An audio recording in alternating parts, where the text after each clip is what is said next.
تو دل کر رہا ہے کہ اس منزل بیان پر امام سجاد کی ایک روایت آپ کو ہدیہ کر دوں۔ کسی نے آ کر میرے مولا سجاد سے کہا، مولا لوگ کہتے ہیں کہ نبی کو لکھنا نہیں آتا تھا۔ بھائی واضح رہے، میں نے کہا قلم ہاتھ میں نہیں لیا، یہ نہیں بولا میں نے کہ لکھنا نہیں آتا تھا۔ اس ممبر سے اس زبان میں بات ہی نہیں ہوتی، تھوڑا تھوڑا گردن ہلاتے رہیے، بات جا رہی ہے تو جی یہ اس ممبر کی زبان نہیں ہے، ہمارے ممبر کی اپنی زبان ہے۔ ہم جس گھڑے سے پانی پیتے ہیں اس کا ذائقہ ہی کچھ اور ہے۔ امام سے کسی نے کہا کہ مولا لوگ کہتے ہیں کہ نبی امی تھے۔ حضرت فرمایا امی کا کیا مطلب لیتے ہیں لوگ؟ کیا انہیں لکھنا نہیں آتا تھا؟ حضرت فرمایا وائے ہو ایسے لوگوں پر جو ایسا سوچتے ہیں، وائے ہو ایسے لوگوں پر جو ایسا سوچتے ہیں کہ انہیں لکھنا پڑھنا نہیں آتا تھا۔ حضرت فرمایا اب امام سجاد کی تفسیر آیت کی تفسیر سنیے۔ امام فرماتے ہیں کیا تم نے قرآن میں یہ آیت نہیں پڑھی؟ هو الذی بعث فی الامیین رسولا منہم یتلو علیہم آیاتہ ویزکیہم ویعلمہم الکتاب والحکمہ وَإِن كَانُوا مِن قَبْلُ لَفِي ضَلَالٍ مُبِينٍ۔ تم نے کیا قرآن میں یہ آیت نہیں پڑھی کہ اللہ نے اپنے نبی کو بھیجا ہے 4 کاموں کے لیے؟ سب سے پہلا کام یتلو علیہم آیات قرآن کی آیات الہی کی تلاوت کرنے آئے ہیں، وَيُزَكِّيهِمْ اور تزکیہ نفس اور تربیت بشر کرنے آئے ہیں، وَيُعَلِّمُهُمُ الْكِتَابَ وَالْحِکْمَةَ اور کتاب اور حکمت کی تعلیم کے لیے آئے ہیں۔ کہا مولا پڑھا ہے؟ تو حضرت فرمایا تو پھر تم کیسے کہہ سکتے ہو؟ کوئی کیسے کہہ سکتا ہے کہ انہیں لکھنا پڑھنا نہیں آتا تھا؟ کہ مولا اور واضح فرمایا۔ حضرت فرمایا تم نے نہیں پڑھا یعلمہم الکتاب، یا کتاب سے مراد کتابت ہے، وہ لکھنا سکھانے آئے ہیں۔ جسے لکھنا سکھایا اسے علی کہتے ہیں۔ مولا نے یہاں کتاب سے مراد کتابت لی ہے، امام سجاد نے، وہ کتاب یعنی کتابت کی تعلیم دینے آئے ہیں۔ ورنہ آیات قرآن کی تعلیم، اگر کتاب سے مراد قرآن تو وہ ہو گیا یتلو علیہم آیاتہ، وہ آیات کی تلاوت کرنے آئے، وہ تو آیات کی تلاوت کریں گے، تعلیم دینے آئے ہیں۔ یہ تعلیم کس چیز کی دینے آئے؟ کتابت کی، لکھنا سکھانے، جو خود اللہ کا قلم ہو۔ نون والقلم وما یسطرون، قسم ہے نون قلم کی اور ان سطروں کی جو اس قلم سے لکھی جاتی ہیں۔ وہ قلم کون ہے؟ سرکار فرما رہے ہیں اول ما خلق اللہ نوری، سب سے پہلے اللہ نے مجھ مصطفیٰ کے نور کو بنایا۔ صفحہ پلٹا تو ایک اور حدیث نظر آئی، اول ما خلق اللہ العقل، اللہ نے سب سے پہلے عقل کو خلق کیا۔ صفحہ پلٹا تو ایک اور حدیث نظر آئی، اول ما خلق اللہ القلم، اللہ نے سب سے پہلے قلم کو خلق کیا۔ بھئی ایک ایسے بیان اور ایسے موڑ پر اور ایسے بیان پر آ پہنچا ہوں کہ میرا دل کر رہا ہے کہ میں کچھ ہدیے دیتا چلا جاؤں۔ اول ما خلق اللہ نوری، اول ما خلق اللہ العقل، اول ما خلق اللہ القلم، یہ حدیث کا تضاد ہے۔ یا نور پہلے بنا، یا عقل پہلے بنی، یا قلم پہلے بنا۔ یہ 3 باتیں خود سرکار کیوں فرما رہے ہیں؟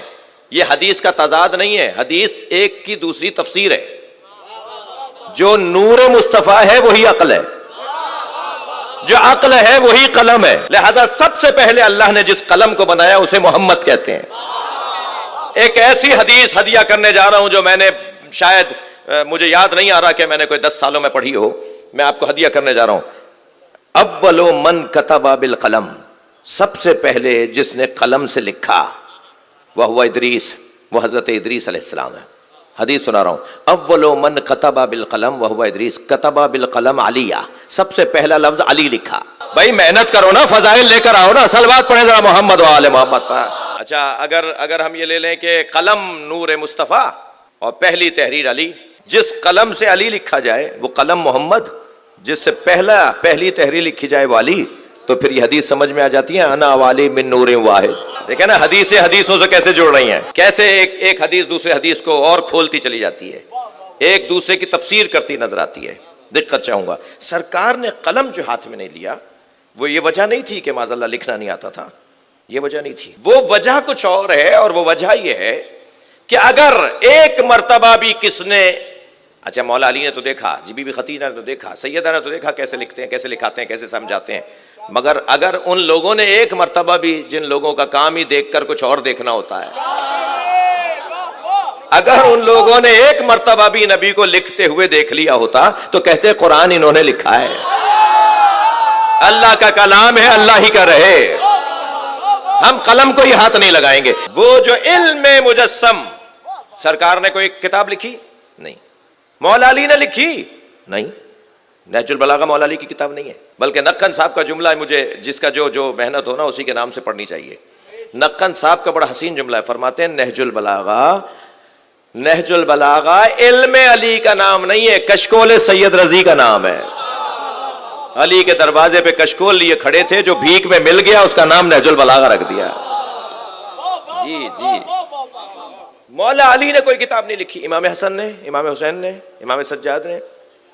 یہ دعاؤں کا مجموعہ صحیفہ سجادیہ، یہ حضرت عبداللہ ابن علی اور حضرت زید ابن علی، زید شہید، زیدی سادات کے مورث اعلیٰ، جی انہیں امام سجاد نے املا کروائی تھی،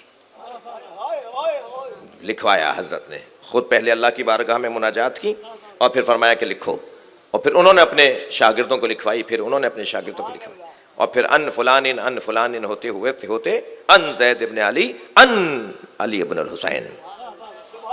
یہ ان دعاؤں کی سند ہے۔ جی ممکن ہے کسی کالج یونیورسٹی میں، کسی ادارے میں آپ سے کوئی پوچھ لے کہ جی صحیفہ سجادیہ کی سند کیا ہے۔ مجھے ایک جہاز میں ایک مفتی صاحب نے پوچھا، تو انہیں اس بات کا وہ ہے، تو ہم نے تو ان کو ایک تو سند بتا دی، پھر ہم نے کہا جی نہج البلاغہ اور صحیفہ سجادیہ سند کی محتاج نہیں ہے، ہونا تو چاہیے، بتانا چاہیے، بتا دیا ہم نے، اور ہے بھی، سند بھی ہے، نہج البلاغہ کی بھی سند ہے اور صحیفہ سجادیہ کی بھی سند ہے۔ لیکن میں نے کہا جی نہج البلاغہ ہم بتا دیتے ہیں، آپ کی خواہش تھی ہم بتا دیتے ہیں، لیکن نہج البلاغہ اور صحیفہ سجادیہ سند کی محتاج نہیں ہے، اس لیے کہ کلام پکار کے بتاتا ہے کہ علی کا ہے۔ اسلوب کلام، اہل ادب تشریف فرمائے، اہل زبان کے سامنے میں بات کر رہا ہوں۔ مرزا اسد اللہ غالب کا شعر پکار کے بتائے گا کہ اسد اللہ غالب کا شعر ہے، جوش کا کلام پکار کے بتائے گا کہ جوش کا کلام ہے۔ اب اگر کوئی بھونڈا کلام کوئی بچہ لے آئے اور کہے کہ جوش کا ہے، تو تھوڑا سا بھی ادب جاننے والا کہے گا یہ جوش کا ہے ہی نہیں۔ آپ کیسے کہہ رہے ہیں کہ جوش کا نہیں ہے؟ مجھے تو کسی نے کہا ہے کہ جوش کا ہے، تو آپ جواب دیں گے اسلوب بتا رہا ہے کہ جوش کا نہیں ہے۔ علی کا کلام نہج البلاغہ پکار کے کہتا ہے کہ علی کا ہے، صحیفہ سجادیہ پکار کے کہتی ہے کہ امام سجاد کی دعائیں، کسی میں جرت نہیں ہے ایسا بولنے کی، اور دیکھا دیکھی میں اگر کسی نے بول بھی دیا نا تو نبھانا مشکل ہو جائے گا۔ میں زمین کے رستوں سے زیادہ آسمان کے رستے جانتا ہوں، بول کے دکھائے سے کوئی، نبھانا مشکل ہو جائے گا زمین کے رستوں سے زیادہ۔ یہ زمین کے رستے نہیں جانتے، تو وہ مولا فرما رہے کہ میں زمین سے زیادہ آسمان کے رستے جانتا ہوں۔ جی کیوں نہیں لکھا بھائی؟ سرکار نے کتاب، مولا علی نے کتاب، امام سجاد نے کتاب، امام حسین نے کتاب کیوں نہیں لکھی؟ بڑی محنت کا جملہ ہے، خون جگر جمع کر کے ایک دفعہ دے رہا ہوں آپ کو۔ ائمہ اہل بیت نے جو کتاب نہیں لکھی اس کا ایک سبب یہ ہے کہ یہ توجہ، یہ اپنے علم کا اظہار کاغذوں پر نہیں کرتے، پیکروں پر کرتے ہیں۔ ہاں نبی نے کتاب لکھی ہے، سرکار دو جہاں کی کتاب کو سلمان فارسی کہتے ہیں، مولا علی نے کتاب لکھی ہے، علی کی کتاب کو مالک اشتر کہتے ہیں، اور حسین نے تو کربلا میں 72 کتابیں لکھی ہے۔ صلوات پڑھے محمد و آل محمد پر۔ یہ اپنے علم کا اظہار پیکروں، اللہ جب اپنے علم کا اظہار کرتا ہے تو وہ پیکر پر کرتا ہے۔ میں طالب علم ہوں، کوئی مجھے دکھا دے، بتائے، ڈھونڈنے چلا جاؤں گا کہ جب قرآن نازل ہوا تو کچھ صفحہ اترا تھا آسمان سے، کسی تختی پہ لکھ کر آیا تھا قرآن، اور جبریل نے آ کے پیش کیا، رسول اللہ تختی آئی ہے، اس پہ آیت لکھی بھی آئی ہے۔ کسی کاغذ پر سرکار کو لا کے دیا تھا کہ یا رسول اللہ یہ آسمان سے کاغذ اترا ہے، یہ آیت نازل ہوئی ہے۔ اللہ نے اپنا علم کاغذ اور تختیوں اور پتھروں پر نہیں اتارا ہے۔ بھائی پتھروں اور کاغذوں میں دم کہاں ہے؟ یہ تو اگر پہاڑ پر اتر جاتا، قرآن کہہ رہا ہے لو انزلنا علی جبل، اگر ہم نے اسے جبل پر، پہاڑ پر اتارا ہوتا تو آپ کیا دیکھتے؟ لرأیتہ خاشعا متصدعا من خشیۃ اللہ، تو یہ خشیت پروردگار سے ریزہ ریزہ ہو جاتا۔ تو کاغذ اور پتھر کے اوپر کہاں دم ہے؟ پہاڑ پر نہیں اتر سکتا تھا، یہ اترا ہے ڈائریکٹ قلب مصطفیٰ پر، قلب مصطفیٰ پہ۔ اللہ نے اپنے علم کا اظہار جہاں کیا ہے، جہاں علم اتارا ہے وہ قلب مصطفیٰ ہے۔ جہاں اللہ اپنا علم قرار دیتا ہے اسے کہتے ہیں عیبۃ علم اللہ، اللہ کا علم رکھنے کی جگہ۔ اللہ کا علم جہاں رکھا جاتا ہے وہ قلب مصطفیٰ ہے یا جگر مرتضیٰ ہے یا وجود مرتضیٰ ہے، یہ اللہ کا علم رکھنے کی جگہ ہے۔ علم الہی کے مخزن کو نبی اور آل نبی کہا جاتا ہے، وہاں اظہار ہوگا۔ سبحان اللہ، اللہ تیرا کیا شکر اور کیسے سجدہ کیا جائے کہ تو نے جس دروازے پہ ہمیں لا بٹھایا ہے اس سے اچھا دروازہ نہیں ہے. دنیا کہاں بیٹھی ہے مجھے اس سے غرض نہیں، مگر ہم جہاں بیٹھے ہیں وہاں سے جنت کا رستہ بنتا ہے، ترقی کی راہیں کھلتی ہیں، کمالات کے رستے بنتے ہیں، اطمینان کی دولت نصیب ہوتی ہے. ساری دولتیں ایک طرف اور اطمینان قلب ایک طرف، اس سے بڑھ کر کوئی دولت نہیں ہے. یہ جو اللہ کا نظام ہے کہ کس کی محبت کس کے دل میں کیسے آئے گی. میں آپ کو راضی کروں گا تو ہو سکتا ہے ایک اور دوست ناراض ہو جائے، اور اسے راضی کرنے کی کوشش کی تو کیا معلوم تیسرا ناراض ہو جائے. تو کیا کریں کہ سب راضی ہو جائیں؟ بس ایک کو راضی کر لو، وہ پھر سب کو راضی کرے گا. ایمان اور عمل صالح.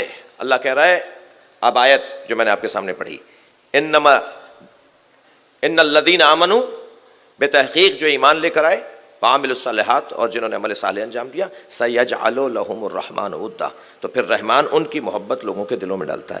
میں اور آپ، توجہ، میں اور آپ اگر مومن ہو جائیں، میں اور آپ اگر باکردار ہو جائیں تو اللہ ہماری محبت لوگوں کے دلوں میں ڈالتا ہے، لوگ ہم سے محبت کرنے لگتے ہیں. بات میری اور آپ کی اللہ نے کی ہے، ان کا مقام کیا ہوگا جو مومن نہیں ہے، کل ایمان ہے، ان کا مقام اور محبت لوگوں کے دلوں میں کیسی ہوگی کہ جو باکردار نہیں ہے، کردار کا نصاب لکھتے ہیں، وہ بتائیں گے کہ کیا کرو گے تو باکردار ہو جاؤ گے.